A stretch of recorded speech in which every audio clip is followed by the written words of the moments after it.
Hello दोस्तों, स्वागत है आपका अपने यूट्यूब चैनल HRY एजुकेशन में। आज हम रीजनिंग के इम्पोर्टेंट क्वेश्चन करने वाले हैं जो हर एग्जाम में पूछे जाते हैं। हर एक टॉपिक से हमने एक एक क्वेश्चन उठाया हुआ है। तो उम्मीद करते हैं कि आपको वीडियो अच्छी लगेगी। अगर चैनल पर पहली बार है तो चैनल को सब्सक्राइब ज़रूर करें ताकि आगे आने वाली वीडियो का नोटिफिकेशन आपको जल्द से जल्द मिल सके।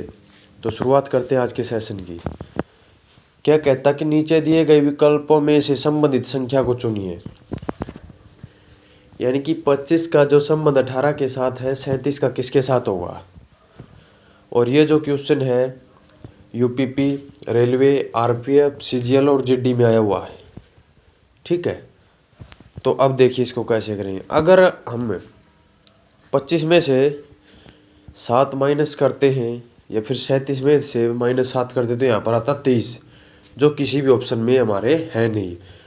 तो ये तो हमारा होगा नहीं।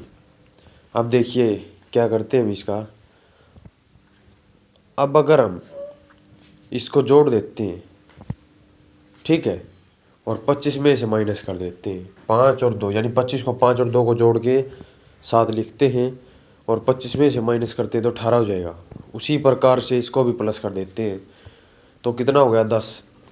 अब 37 में से क्या करना, हमें 10 माइनस करना है तो कितना प्राप्त हुआ हमें, तो 27 किस ऑप्शन में दिखाई दे रहा है, ऑप्शन सी में। तो जो हमारा राइट आंसर है ऑप्शन सी हो जाएगा। चलिए नेक्स्ट पे चलते हैं। दिए गए पासों में अक्षर बी के विपरीत अक्षर ज्ञात करें। ERRB group D, NTPC, UPP, SSC, GD में। अब इस प्रकार का क्वेश्चन करने में बहुत आसान सी ट्रिक आपको बताते हैं कि इनमें आपको एक कॉमन देखना होता है। ठीक है, अगर आपको कॉमन की पहचान हो गई, पहले तो आप इन दोनों के साथ देखोगे कॉमन। अगर इनमें आपको कोई नहीं मिल रहा है तो फिर इससे थर्ड वाले में देखेंगे। ठीक है, अगर फिर भी नहीं मिल रहा है तो आप सेकंड से थर्ड में देखोगे। ठीक है, तो देखिए पहले और इसमें है कोई कॉमन, यानी कि ई और एफ यहाँ पर भी है और यहाँ पर भी है। तो जो संख्या बच गई वही हमारी विपरीत हो जाएगी। तो बी का विपरीत हमारा क्या हुआ, तो बी का जो विपरीत हमारा सी हुआ। तो सी किस ऑप्शन में है, तो जो सी है हमारा वो ऑप्शन ए में है। ठीक है, तो ऑप्शन ए जो हमारा राइट आंसर हो जाएगा। चलिए नेक्स्ट पे। निम्नलिखित वर्गों में सबसे उपयुक्त वेन आरेख का चयन कीजिए। ये आपका SSC, GD, CGL, RRB, NTPC और RPF SI, यानी कि रेलवे और SSC ने बहुत बार पूछ रखे हैं ऐसे क्वेश्चन। तो क्या कहता कि यूनानी, स्पेनिश और बंगाली, तो इनका जो वेन आरेख है वो किस प्रकार से बनेगा। देखो यूनानी, अब हमें ये देखना कि यूनानी का स्पेनिश से कोई संबंध है या नहीं है। है, अगर है तो हमें देखना किस प्रकार से। अगर ये दोनों अलग अलग हैं, क्योंकि ये भाषाएं हैं, यूनानी भाषा, स्पेनिश और बंगाली, तो यूनानी का और स्पेनिश का कोई संबंध नहीं है। फिर बंगाली, ये भी एक भाषा है, तो क्या इसका कोई संबंध है। इन तीनों, या यूनानी के साथ बंगाली का हो या स्पेनिश के साथ बंगाली का हो, तो इसका भी किसी के साथ संबंध आपको दिखाई दे रहा है, तो इसका भी संबंध किसी के साथ नहीं है। तो ये इस प्रकार से हो जाएगा। तो ये आपको किस ऑप्शन में दिखाई दे रहा है, तो ऑप्शन सी जो हमारा राइट आंसर हो जाएगा। ठीक है, चलिए नेक्स्ट पे। निम्नलिखित श्रृंखला श्रेणी में प्रश्न चिन्ह के स्थान पर कौन सी संख्या आएगी। अब यहाँ पर बताना हमें कि कौन सी संख्या यहाँ पर आएगी।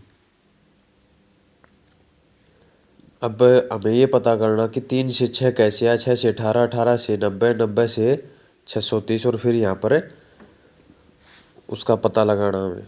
तो देखो, अगर 3 और 6 आया तो यहाँ पर ये किसके साथ मल्टीप्लाई किया हमने, 2 के साथ।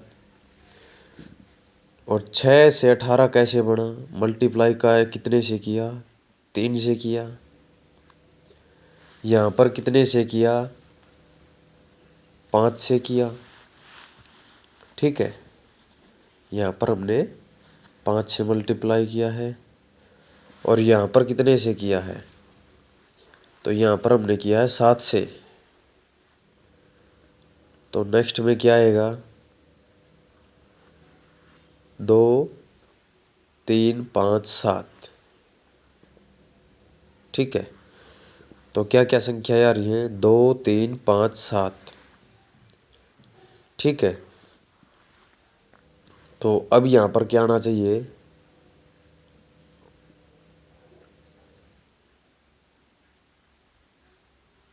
देखिए यहाँ पर किससे होगा, 11 से। क्यों, क्योंकि ये सारी की सारी क्या है, अभाज्य संख्याएं हैं।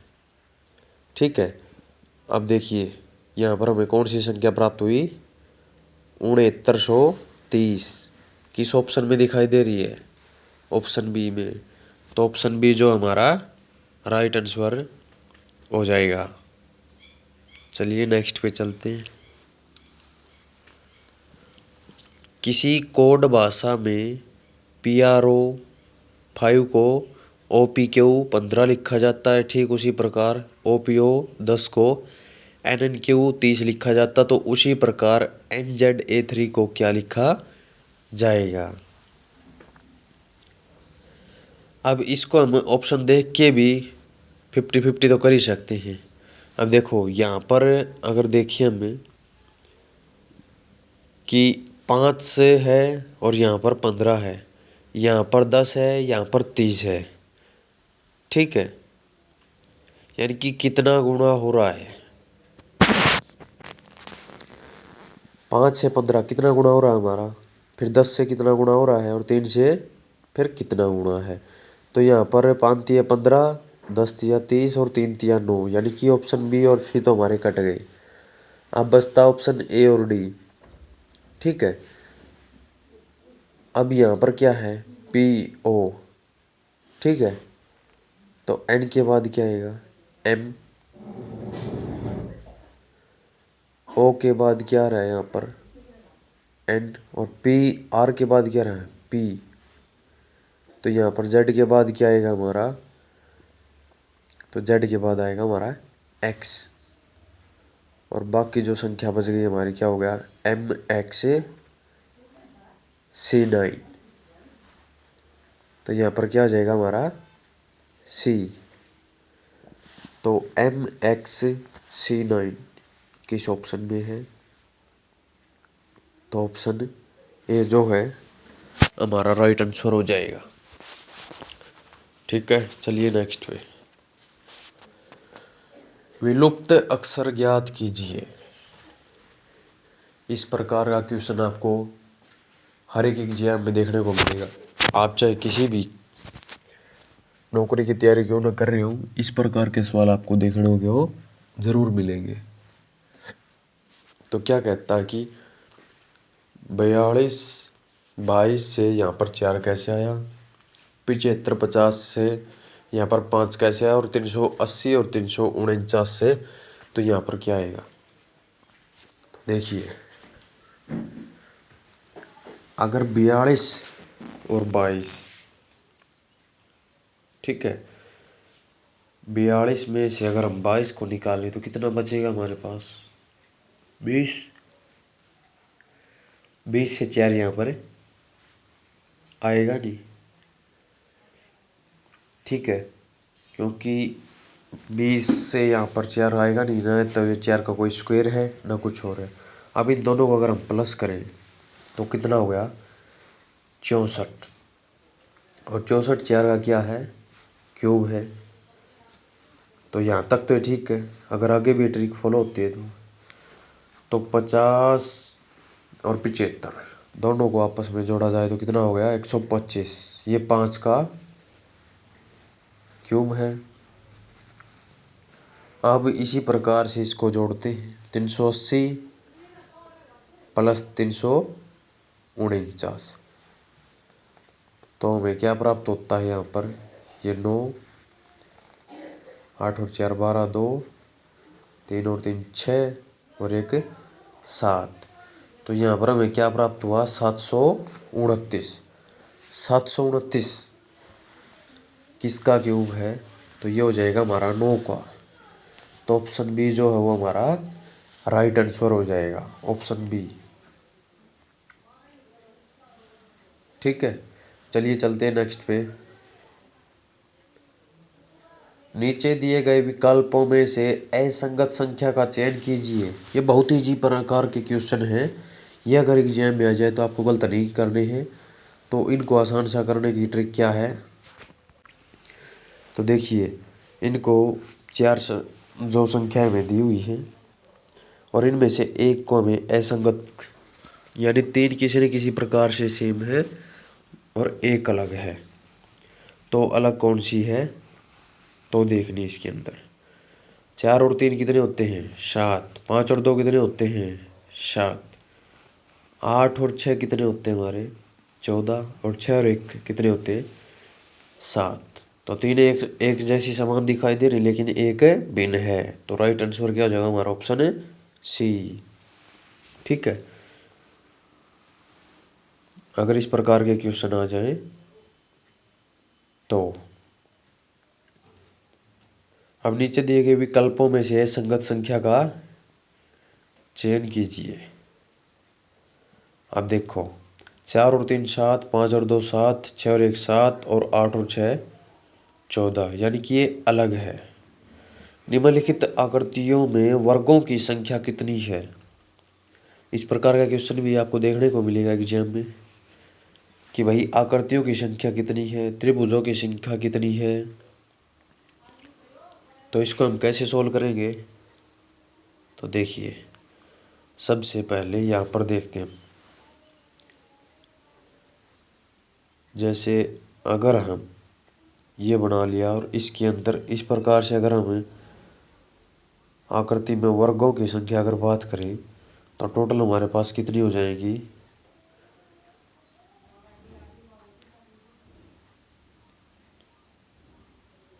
तो कितनी हो जाएगी, 5।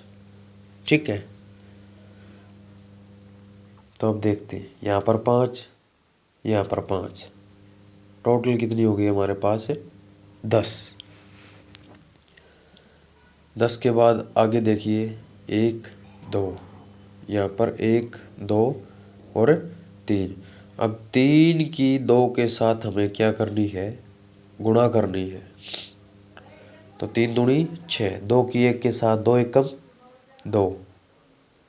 ठीक है, इसको छोड़ो, तो 6 और 2 कितने हो गए, 8 और प्लस में 10, 10 और 8 कितने हो गए, 18। 18 किस ऑप्शन में दिखाई दे रहा है हमें, ऑप्शन बी में।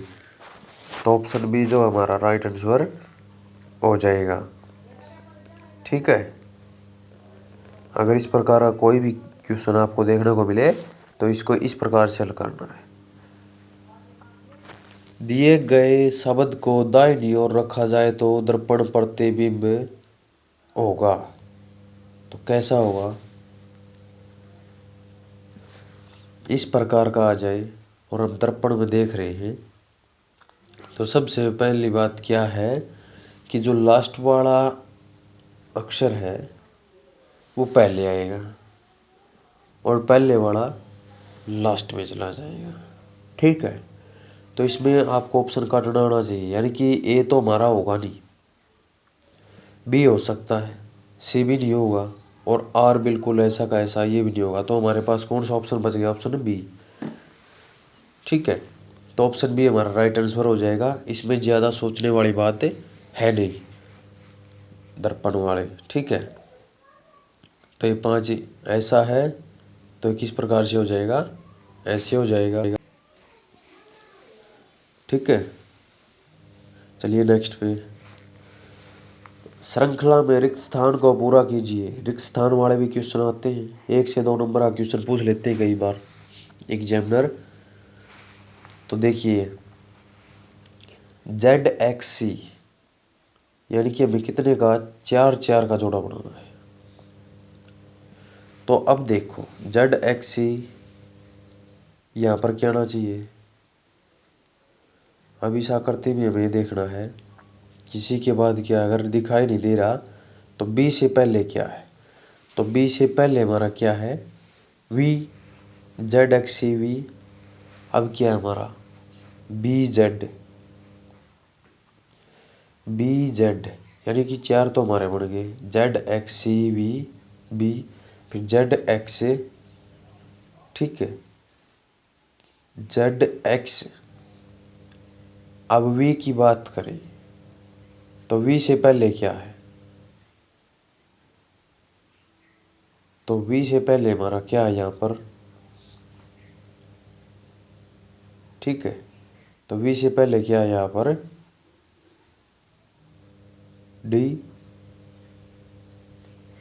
DVB, ठीक है। अब यहाँ पर क्या आएगा हमारा ZXEV और यहाँ पर B, फिर क्या आएगा ZXVB। तो किस ऑप्शन में दिखाई दे रहा हमें VXDZBX, ठीक है। तो किस ऑप्शन में दिखाई दे रहा हमें, देखिए VXDZB और X, ठीक है। तो कौन सा हो जाएगा हमारा ऑप्शन डी हो जाएगा इसका। यदि 460 विद्यार्थियों में प्रारंभ से सीमा की रैंक 220वीं है तो अंतिम छोर से उसकी रैंक क्या होगी। अगर इस प्रकार का क्वेश्चन हमें देखने को मिले, चाहे अंतिम से हो चाहे कहीं से भी, तो क्या करना है 460 में से हमें क्या करना है -220 कर लेना है, ठीक है। 460 में से हमें क्या करना है -220 और +1 कर देना है, ठीक है। और प्लस क्या कर देना है 1 कर देना है यहाँ पर। तो 460 में से 220 गए, कितना बचा 241 और +1 कितना हो गया हमारा 241। और 241 हमें किस ऑप्शन में दिखाई दे रहा है, तो ऑप्शन ए के अंदर दिखाई दे रहा है। तो राइट आंसर हो जाएगा हमारा ऑप्शन ए, ठीक है। किसी भी स्थान तक का पूछे आपसे, उसमें से माइनस करके आपको +1 कर देना है, आपका आंसर आ जाएगा।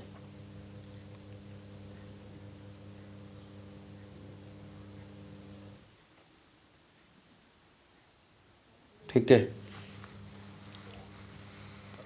अगर आपको समझ नहीं आए तो आप दोबारा से देख सकते हैं इसको।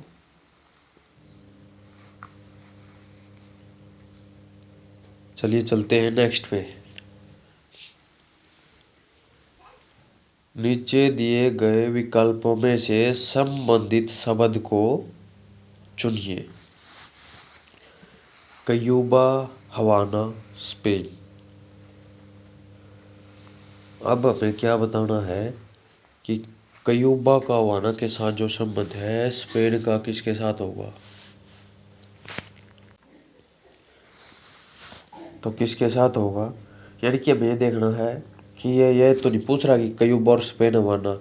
अगर यहाँ पर बीच में क्या जाता है अनुपात, तो क्या है क्यूबा और हवाना, यानी इन दोनों के बीच में संबंध बताना है। और ये जो दो डॉट डॉट लगे हुए हैं, ये क्या होता है हमारा समानुपात, यानी कि जो इनका अनुपात है वही सेम यहाँ पर हमें बताना है। तो जैसे क्यूबा का संबंध किससे है, हवाना से। क्यूबा का संबंध किससे है, हवाना से। तो उसी प्रकार से स्पेन का संबंध किससे होगा। तो इसका राइट आंसर हमारा क्या हो जाएगा, 4 ऑप्शन दिए हैं। अगर आपको पहले से पता है तो आप कमेंट सेक्शन में जवाब दे सकते हैं। किसका रोम होगा, टोक्यो होगा, मैड्रिड होगा या एथेंस होगा। तो क्या होना चाहिए इसका, ठीक है।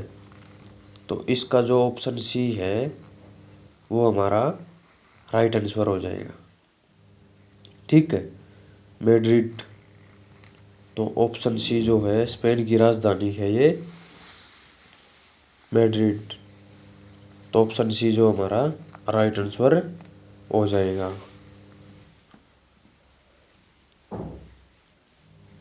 ठीक है।